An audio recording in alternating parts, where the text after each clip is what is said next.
Welcome back to my mini vlog Sri అమ్మకొచ్చి. ఒకవేళ నా ఛానల్ కనుక మీరు ఫస్ట్ టైం చూస్తుంటే please subscribe to my channel. పిల్లలు ఇడ్లీ రోజు తినమన్నా కూడా తినలేరు కదా, ఇడ్లీ పిండి ఉంటుంది కదా. ఫస్ట్ ఇడ్లీ తిన్నాక సెకండ్ డే పిల్లలకి ఇలా మార్నింగ్ బ్రేక్ఫాస్ట్ లాగానే ఈవినింగ్ స్నాక్స్ స్కూల్ నుండి వచ్చిన లాగా పెట్టండి. పిల్లలు అయితే ఇష్టంగా తింటారు. ఇడ్లీ పిండి ఉంటుంది కదా, అందులో నేను మైదా యాడ్ చేయకుండా ఇక్కడ గోధుమ పిండి అనేది యాడ్ చేసుకున్నాను, ఒక 1 కప్ అంతా. అలానే కొంచెం వాటర్ కన్సిస్టెన్సీ బజ్జీ పిండిలా కూడా మిక్స్ చేస్తున్నాను విస్కర్ తోటి. ఇందులో సాల్ట్, జీలకర్ర కూడా వేసుకున్నాను.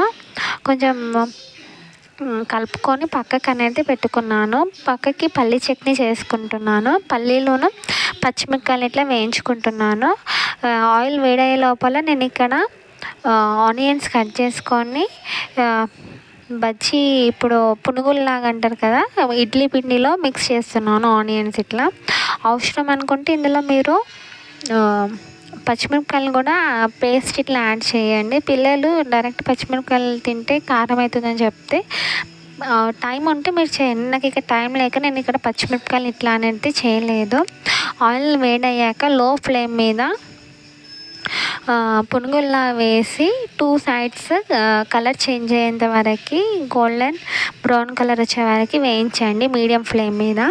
హై ఫ్లేమ్ మీద అయితే పైన ఉడికి లోపల అనేది ఉడకదు, అందుకోసమే పైన గట్టిగా అవుతుంది. లో ఫ్లేమ్ అయితే ఆయిల్ అనేది ఎక్కువ అబ్జర్వ్ అవుతుంది. మీడియం ఫ్లేమ్ పెట్టేసి 2 సైడ్స్ బాగా గోలించండి.